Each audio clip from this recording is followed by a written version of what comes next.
Hello and welcome to Nationwide on the network service of the NTA. We're glad to have you join us once more. I am Lydia Odije Ochi. And now the details of the bulletin. President Muhammadu Buhari has approved the implementation framework for the Petroleum Industry Act, commencing immediately so that the envisaged competitive and resilient oil and gas sector begins to take shape.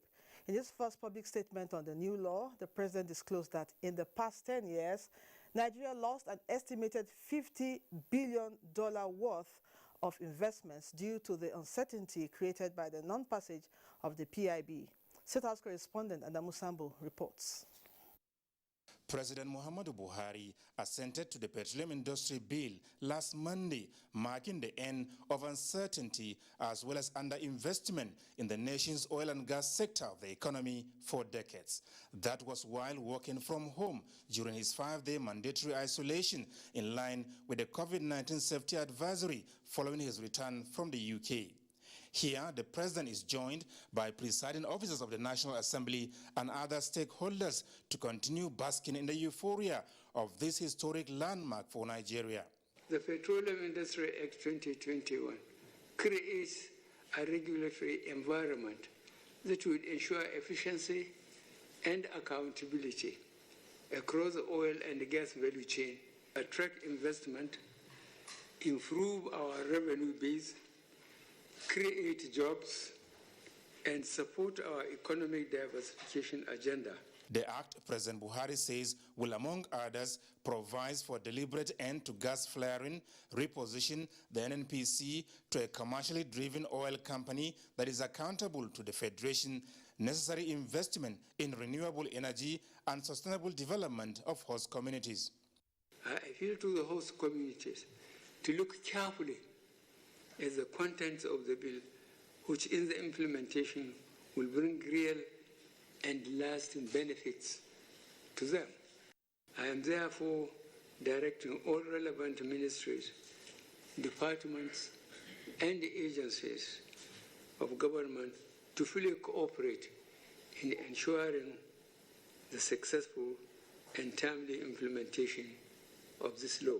Let me now commend the leadership of the National Assembly for their continued pursuit of our national aspiration and demonstration of mutual harmony with the executive in the pursuit of a patriotic outcome in the passage of the PIB. For Senate President Ahmed Lawan, the National Assembly will always stand to be counted in the task of guaranteeing sustainable growth and development of the economy, which the Petroleum Industry Act seeks to achieve. Everybody in the National Assembly, in both the Senate and House, from all parts of Nigeria, work for the bill to be passed. This is one bill that will benefit Nigeria as a country and benefits its people.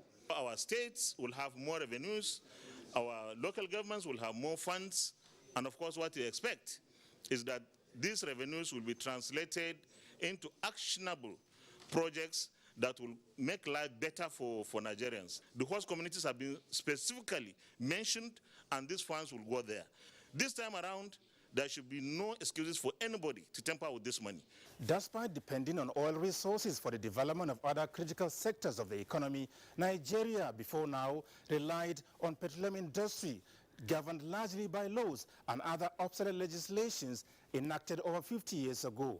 As a result, billions of dollars worth of investment eluded the country. From the State House, Adamu Sambo, NTA News. Meanwhile, President Muhammadu Buhari has commenced implementation of the newly signed Petroleum Industry Act, PIA, by approving a steering committee to oversee the process. A statement by the Special Advisor to the President, Media and Publicity, Femi Adesina, indicates that the steering committee is headed by the Honorable Minister of State, Petroleum Resources, Timipre Silva. Other members include Permanent Secretary, Ministry of Petroleum Resources, Group Managing Director, NNPC, Executive Chairman, FIRS, representative of the Ministry of Justice, representative of the Ministry of Finance, Budget and National Planning, Senior Special Assistant to the President on Natural Resources, Barrister Olufemi Lijadu, as External Legal Advisor, while the Executive Secretary, Petroleum Technology Development Fund, will serve as head of the Coordinating Secretariat and the Implementation Working Group. The statement stresses that the primary responsibility of the steering committee shall be to guide the effective and timely implementation of the PIA in the course of transition to the petroleum industry envisaged in the reform program, and ensure that the new institutions created have the full capability to deliver on their mandate under the new legislation. The committee has 12 months duration for the assignment, and periodic updates will be given to Mr. President, the statement added. The All Progressives Congress Governors Forum says the coming into law of the new Petroleum Industry Act shows that the party under the leadership of President Muhammadu Buhari has demonstrated unwavering commitment to change Nigeria democratically.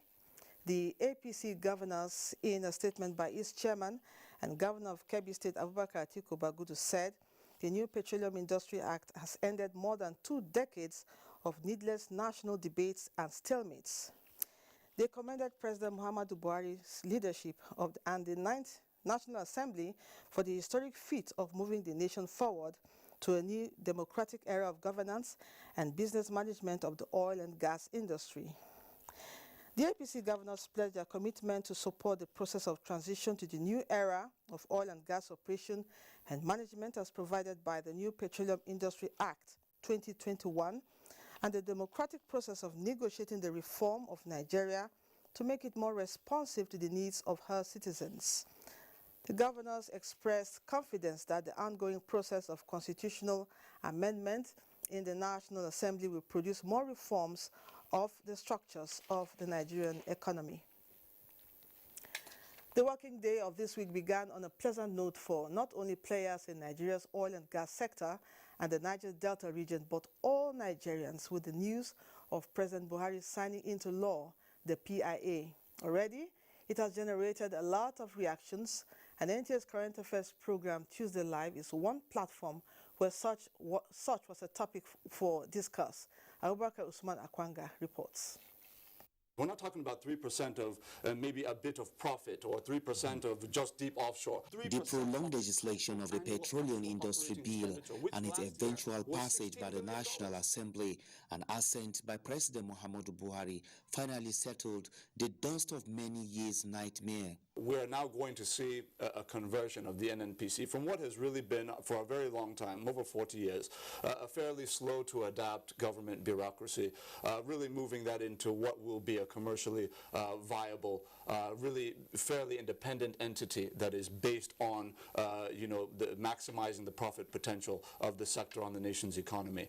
The Act provides frameworks for the Nigerian petroleum industry with major reforms to consolidate development of host communities who are battling with ecological challenges. What you now have is a structure that says 75% of the entire trust will be spent solely on capital projects for these host communities.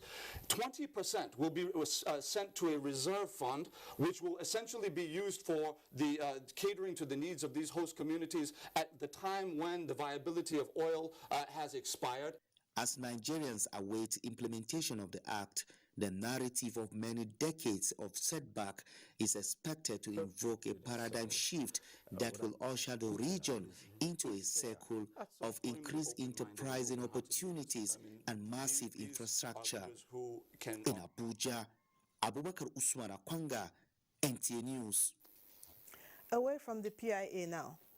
The chairman of Ghana's Parliamentary Service Board, Johnson Nketia, says Ghana is embarking on the restructuring of its parliamentary service and has chosen Nigeria as the best destination to study.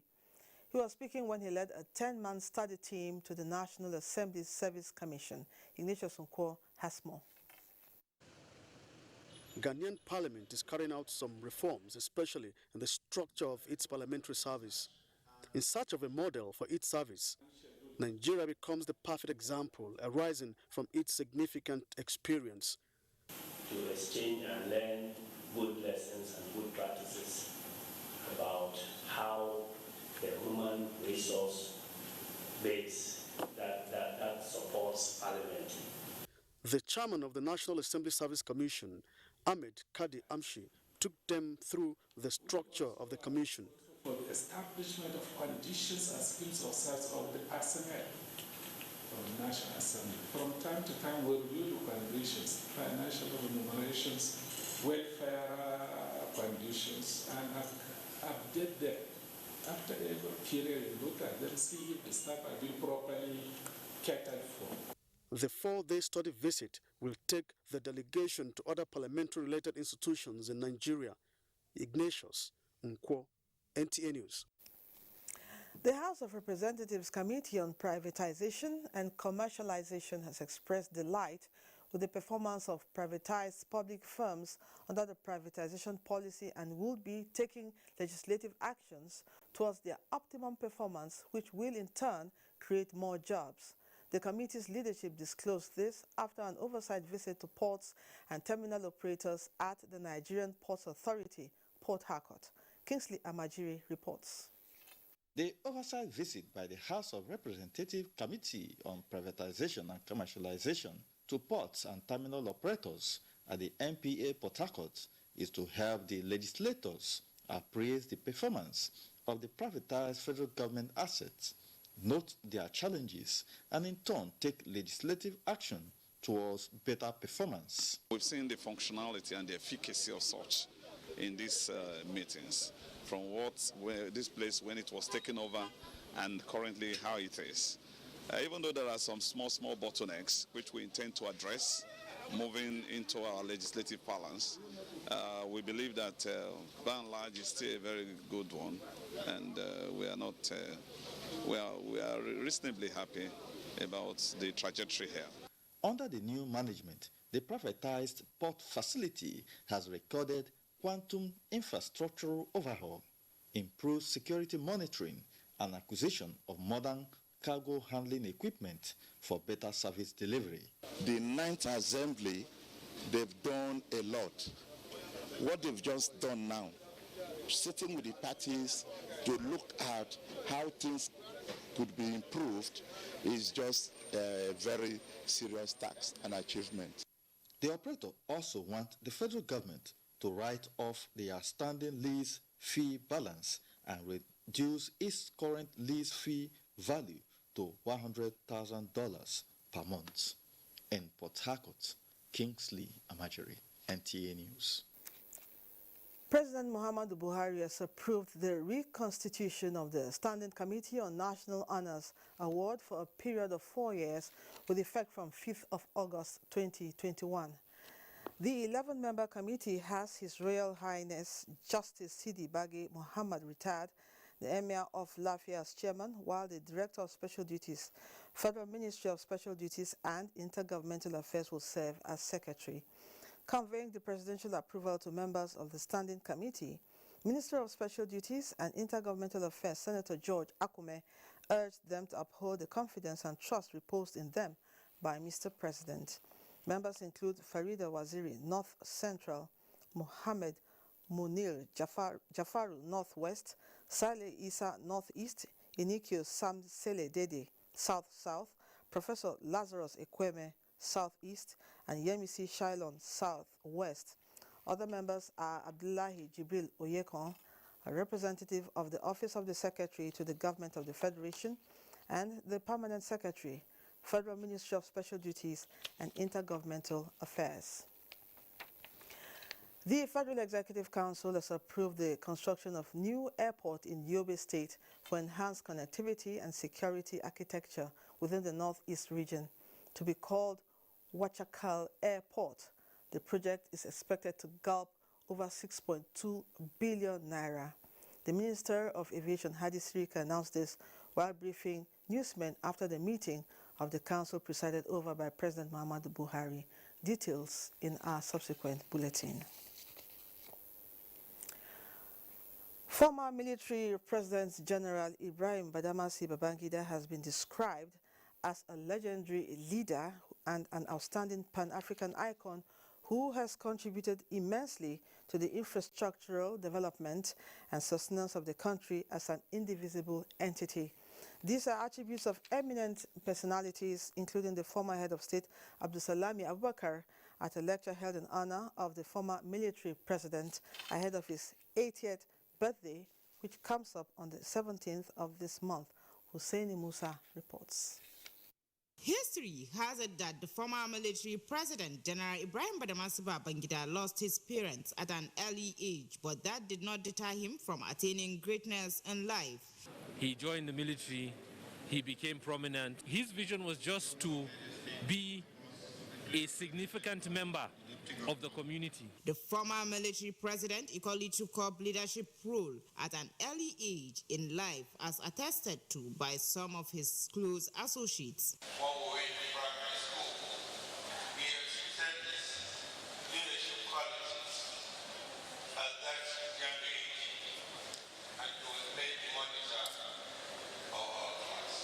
Dr. Nigerian was also described as a patriotic citizen and humanitarian. We are looking up to him for his very good advice that he has given us. He's been a father. If he did not announce that June 12, probably it will have been a very bloody coup, which will involve not only him, but others that were near him. He's really the true icon, the idol.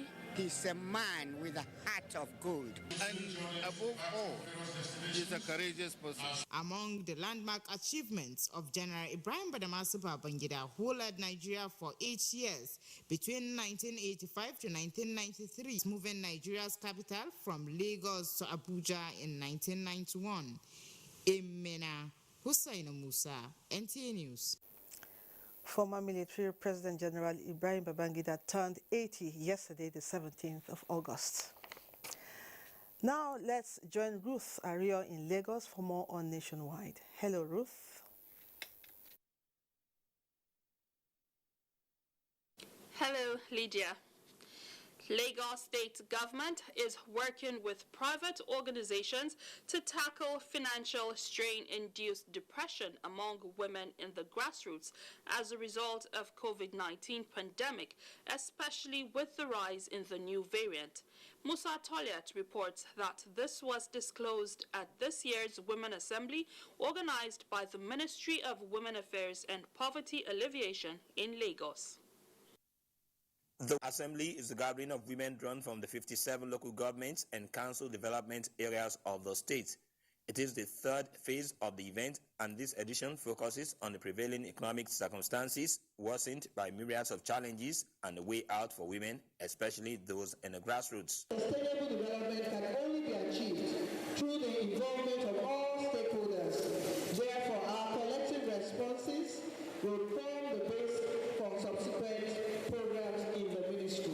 We thought it as a ministry to reach out to the women at the grassroots level about financial inclusion, about their rights as women and as widows, and also for them to know about their mental health. A lot of women in Lagos State are depressed and they don't even know. The event also seeks to address the challenges faced by women living with disabilities, widows, as well as how to cope when depression sets in. Statistics show that women are more likely to have anxiety and depression more than males. Women can sit and when things are going wrong, I mean, they take it, they personalize it, and you see them trying to make everything right. You know, so these are some of the things that add extra pressure. By way of mediation and agreement with the family, and even through her children, she can at least inherit during her lifetime. She can make use of the property of the husband. Free medical screening and consultation were also part of the event. In Lagos, Musa Tolian, NTA News. An 11-year-old girl, Faith Ene-Ogu, is another talent in the literary world expected to be a source of inspiration to other children and parents as she launches her book of 7 stories in Lagos. Annie Daniels has details. She is calm and calculative, a basic 5 pupil with great flair for writing stories, scripts, and acting. Faith Ogu's 57-page book titled Book of 7 Stories is first in the series and revolves around man's behavior, ranging from violence to greed, pride, destiny, gossip, wickedness, and God's intervention. It has relevant pictures to depict every act. I used to tell my dad to buy me storybooks and to tell us stories. Then on one holiday, I sat down and thought to myself, instead of reading other people's stories, why can't I sit down and write my own story? That's why I started writing stories. Looking at the everything, the experience and everything, yeah. I think one day I'll also love to publish my own book. The book is recommended for the teaching of literature in secondary schools across the country. Nowadays, we read a lot. But the kids of these days, they are drawn to the iPad. But with this, I think it's an encouragement. And I think it will be an avenue for most parents to encourage their children to do so. These are things that will educate us to be better persons.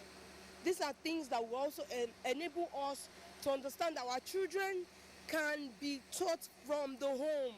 11-year-old Faith Ene-Ogu, described as a literary giant, says her next book, titled Lekon the Barrister, will soon be published. In Lagos, Annie Daniels, NTA News. And Sokoto is our next point of call, where Asmao is set to bring us stories from that zone after this break.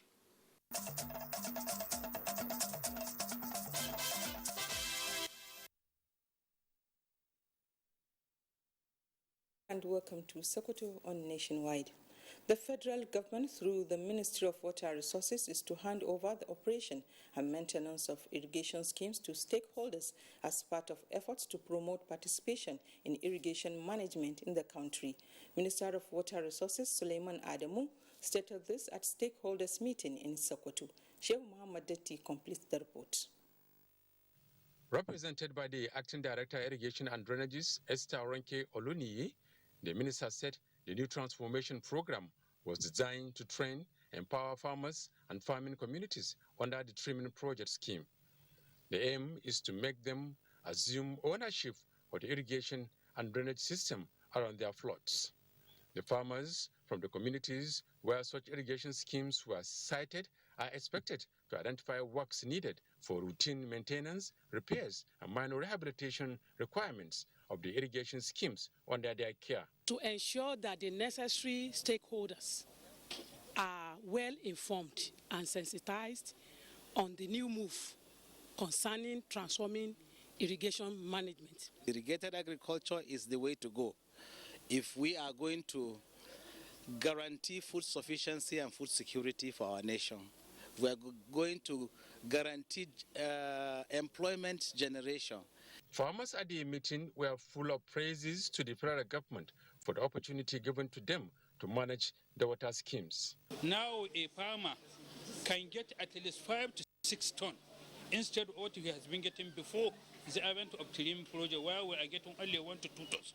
The quantity of food right now being produced in Bakalori and in Gorenyo, before it is just one time.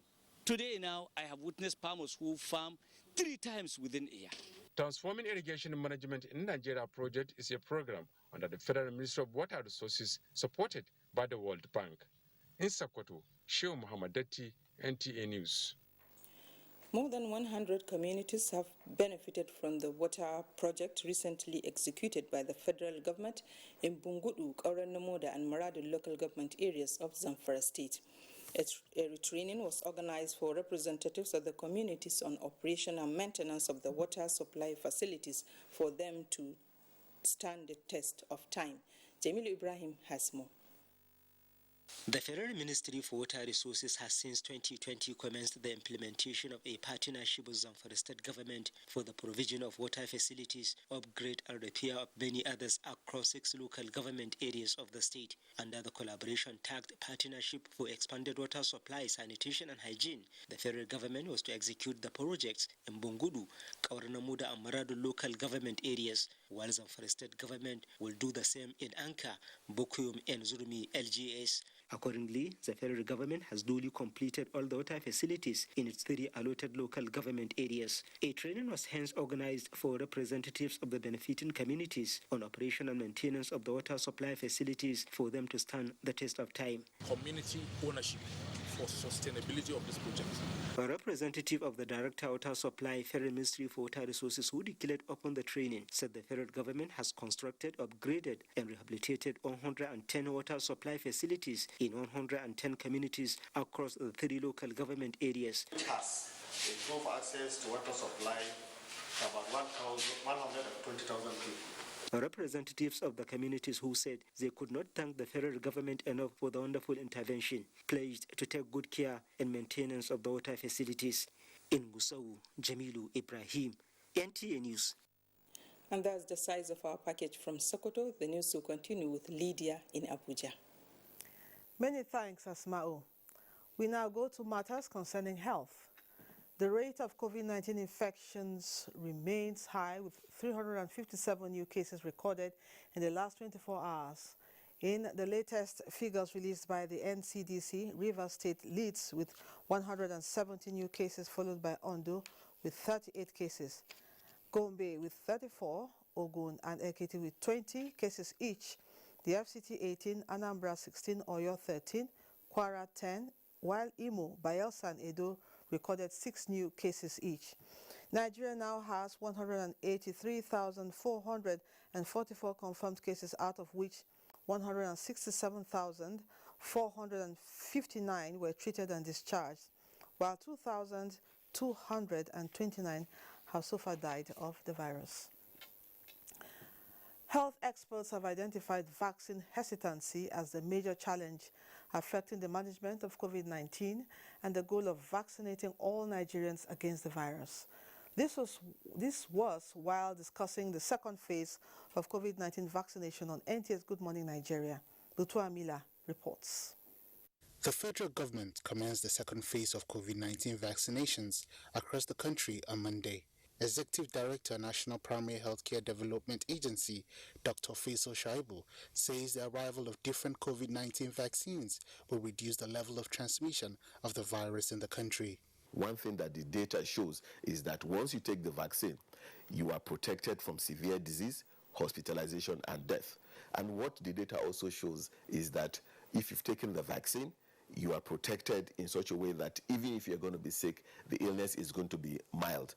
You may be able to transmit the virus, but even that data is not completely formed. So as we continue to get experience with the vaccine, then we'll be able to know how this really happens, what is the mechanism. The guests seek more sensitization, training, and transparency to enable more Nigerians understand the efficacy of vaccines.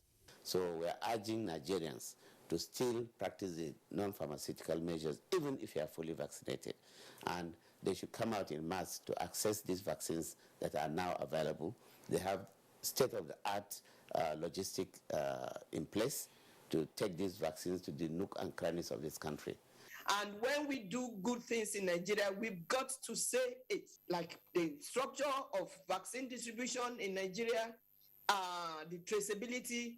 NAFDAC is the only country in the world that is doing this. Why? So that we will know that there is no falsified vaccine that comes into the supply chain. They further assured Nigerians of local production of vaccines in the near future as the country continues to mitigate the spread of the virus. In Abuja, Butuo Miller, NTA News.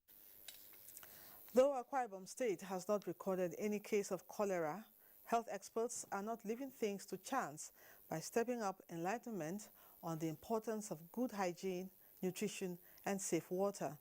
Ifeoma Aikoji tells us more. The recent cholera epidemic that has affected most states in the Federation has raised concerns and necessitated the need to raise awareness. Hence, community health workers in Akwa Ibom State have continued to warn against factors that could predispose individuals to this deadly disease. There is therefore the need to adhere strictly to good hygienic principles, such as avoiding open defecation, proper washing of fruits and vegetables, as well as eating only well-cooked food. Make it a habit of washing hands at every time so that you will not have the cholera. And for the children, anytime they want to eat, wash their hands, wash their faces. First seeing your child stooling, vomiting, restless, you need to rush, first aid. You know all this oral rehydration therapy, we ask them to make it before they bring to the hospital. Parents, mostly nursing mothers, say they have fortified activities to keep their family members safe. We wash our hands every time in my house. We clean the house with antiseptic. We maintain good hygiene in the house. Prevention, they say, is better than cure. So everyone is expected to maintain healthy living habits to avoid contracting cholera. In Uyo, Ifeoma Aikoji, NTA News. Preparations are in top gear for Nigeria to construct a 10 megawatts capacity multipurpose research reactor that will produce radioactive isotopes for medical purposes, amongst other activities. Already, relevant stakeholders are meeting minds on requirements for the deployment of technology in the country as required by the International Atomic Energy Agency. Justin Bemunyi has more. This will be the second reactor to be built in the country. The first was built over 20 years ago, and it is a small capacity reactor of 35 kilowatts located in Center for Energy Research and Training in Zaria. It has been serving the purpose of nuclear activation analysis, among other activities.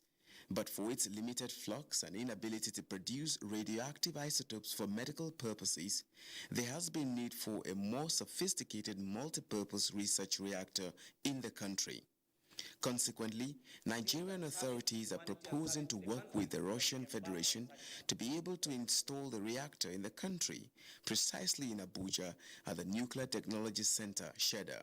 The power will be around 10 megawatts, which will be able to produce enough radioisotope. Remember, in the whole of Africa, it's only Egypt and South Africa that has a reactor that can produce radioisotope.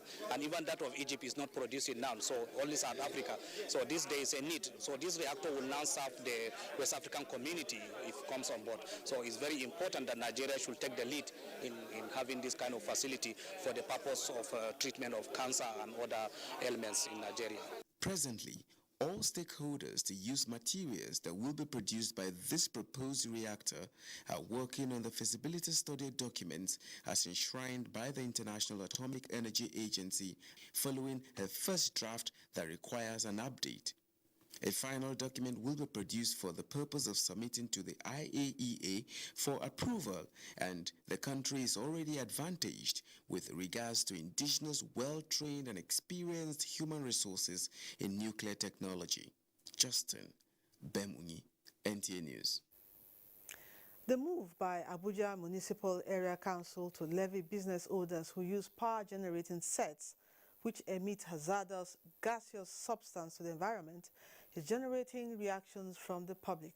Aisha Bashir takes up some FCT residents on the development. It began like a rumor going viral on the internet, reportedly signed by the head of environment, Abuja Municipal Area Council, Ahmed Haruna Labaran, to levy business owners who use generating set, which discharges harmful hazardous substances into the air in the Federal Capital Territory. This also affects construction sites where drilling takes place, as well as banks and bakeries, with criticism from business owners. We face service charge. What I mean by service charge, government promised to give us all the facilities. So we expect government to come out and give us a very good light than to charge us or than to tell us that we pay anything pertaining generator. Cyril Onyahara, on the other hand, sees nothing wrong with the initiative, as he explained that it is the responsibility of every citizen to pay tax. It's government's responsibility to collect tax where tax is necessary to be paid, and it's the responsibility of the citizens to pay tax. If you want development, you must pay tax. Government cannot get money from anywhere. In fact, the issue of gaseous emission is part of the responsibility of the area council. This levy, we do that because, one, the law, the fourth schedule of Federal Republic of the Constitution has allowed us to recollect that money. We have not been doing it. If you go to most of the states, like 6 states of the Federation, they are collecting gaseous emission. Come on, go to national state, go to Karu, local government, they are collecting it. It's only FCT we are not collecting. For now, let's suspend what we are doing for now. The council will look into it again. Not that automatically we are stopping it. We are going to look into it. How did it affect the people that are using this generating set?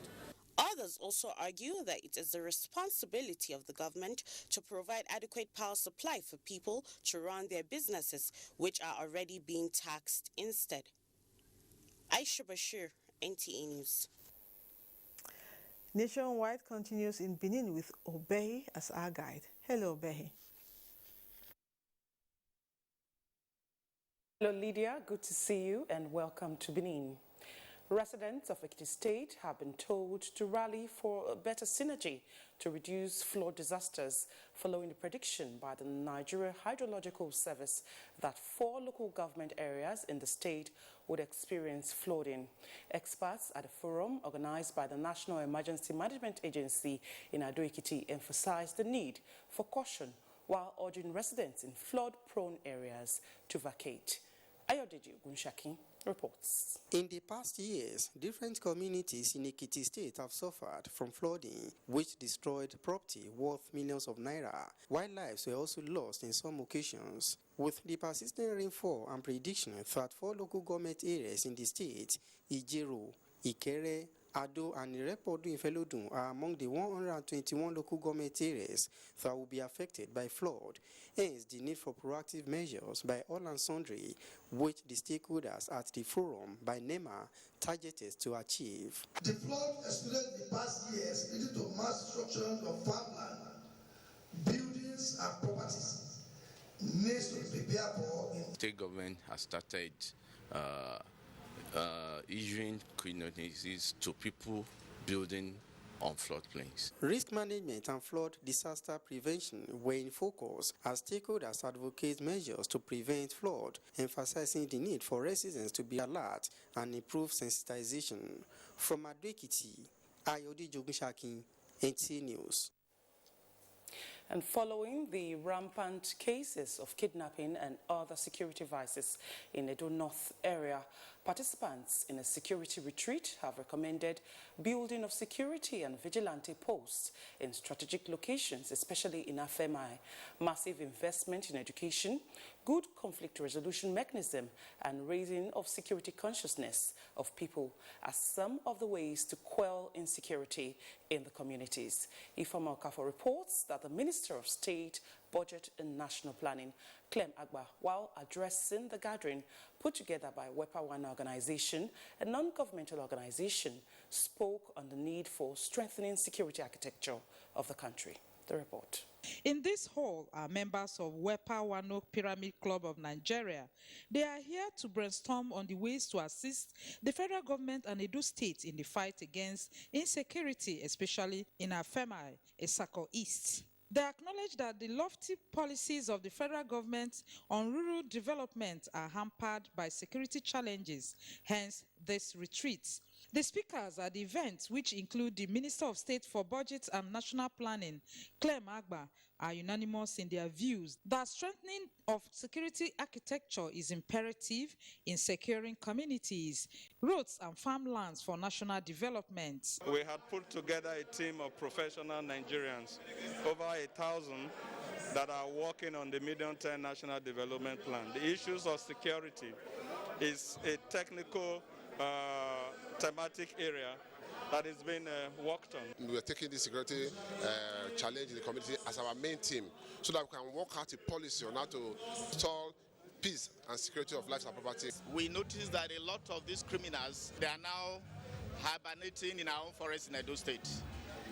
Also, in our own area of the state, Afema land. And that was what actually prompted us. Wepa Pyramid Retreat came into being in 2008, where members brainstorm on contemporary issues. In Benin, Ifoma Okafor, NTA News. And that's it from Benin. Nationwide continues with Lydia in Abuja.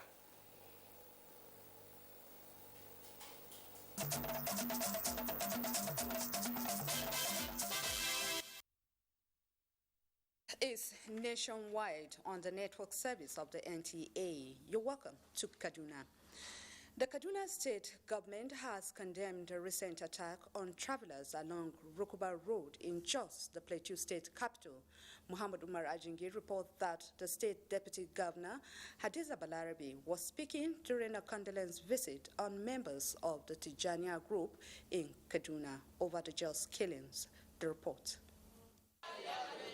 Members of Tijaniya movement in Nigeria, under the leadership of Sheikh Dahir Usman Bauchi in his Kaduna residence, still in shock over the Jos killing.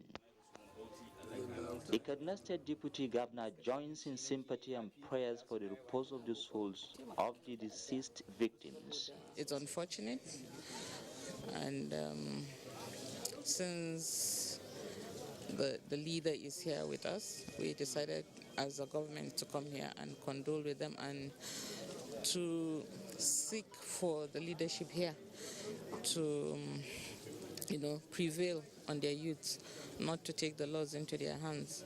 Sheikh Dahir Usman Bauchi, represented by leader of Tijaniya, said in Kaduna, appreciate the concern shown by Nigerians at a time of grief.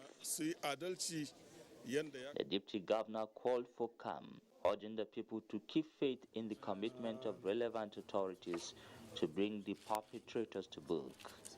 In Kaduna, I am Muhammad Murajingi, NTA News. The emergence of the new COVID-19 variant and its attendant consequences has continued to affect smooth running of learning in Nigeria's academic institutions.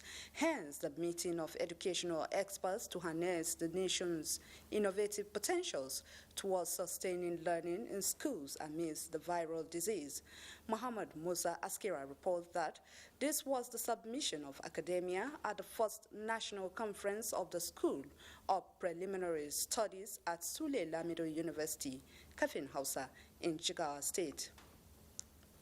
Researches from reputable organizations have shown that over 1.5 billion students have been affected for not having access to school due to lockdowns, school closure, and other mitigation strategies occasioned by the COVID-19 pandemic globally. This scenario, experts say, does not speak good of the global education system. It is in the efforts to reverse the situation that Nigerian government came up with learning alternatives through television, radio programs, and the use of technology to help the students bridge the gaps.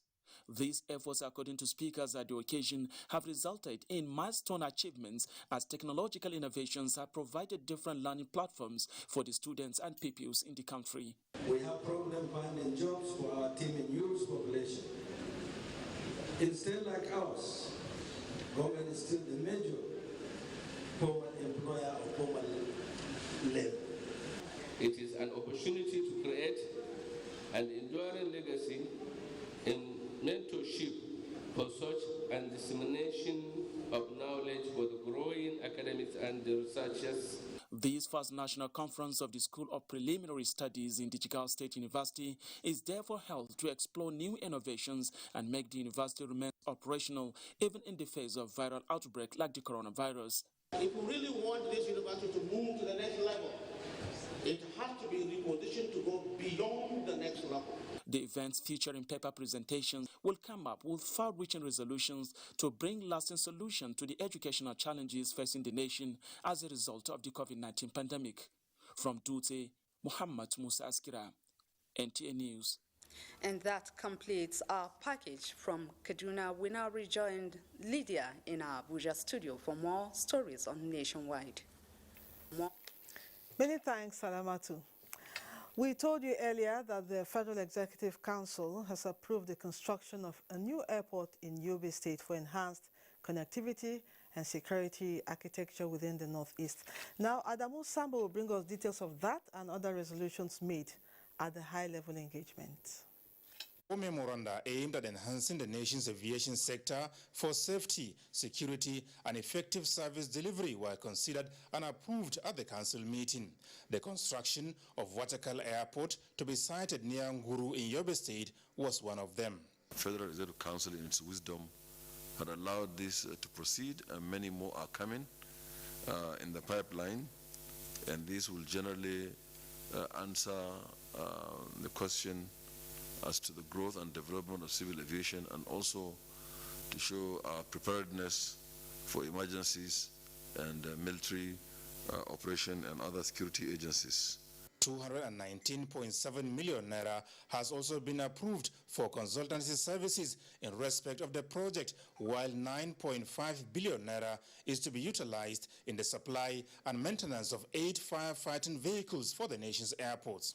The Minister of Aviation has also been given the go-ahead to award contract for the deployment of sniffer dogs canine for Abuja and Lagos airports at 658.7 million naira. These dogs, they would be doing, among other things, detection of bomb, detection of drugs, currency, prohibited items, explosives, etc., etc. Already, in accordance with the Act establishing fund, the President has approved long ago that the aviation security would bear arms and get ready for emergencies in the airport. The Ministry of Education presented a request to Council for the approval, which we got, to now proceed to award contracts at the Federal University Efun-Warri, Delta State, for 2.7 billion to provide hostels, administrative blocks, and an e-library platform. The Federal Executive Council also approved 187.4 million naira for the procurement of operational vehicles by the Federal Road Safety Corps. And that is to reduce carnage on our roads and to meet its goals of reducing accidents by at least 15% and fatalities by 20%. The same as for health, the health ministry, NAFDAC particularly, also got approval to procure some vehicles for its use. There was also approval for the NDLEA to procure and install 4 full-body dual-view scanners with X-ray management software at Lagos, Port Harcourt, Enugu, and Kano airports. We know that the NDLEA has been doing wonderful things in recent times. Now it has this approval. Approval has also been granted to Nigeria Extractive Industries Transparency Initiative 90 to acquire a befitting edifice to be used as permanent head office at 536 million naira. From the State House, Adamu Sambo, NTA News. Next is sports update.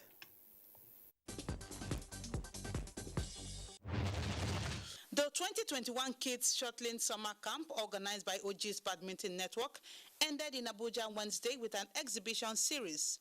Budding badminton players faced off in different age classes in the male and female categories of the singles and doubles events, as they showcased the skills acquired in the past weeks. So after the camp, we decided to give them a try and see what they have learned over the period of 1 month in camp with us, training, and it has been impressive with their performance, and it's all about talents. That's just what we're trying to do. The badminton camp was actually very nice and educating. I learned some new badminton techniques, some skills. I learned how to play better in any competition I go to or any friendly match I have in the stadium. The next summer camp comes up during the next holiday season.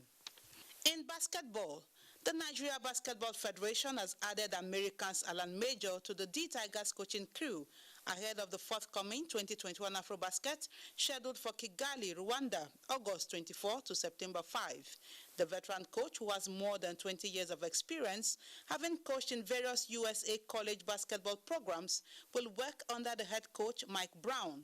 The Tigers are pitched against Ivory Coast, Mali, and Kenya in Group C of the 2021 AfroBasket. Finally, in tennis, Austria's Dominic Thiem will no longer defend his US Open title after having to pull out of the hard-court major with a wrist injury.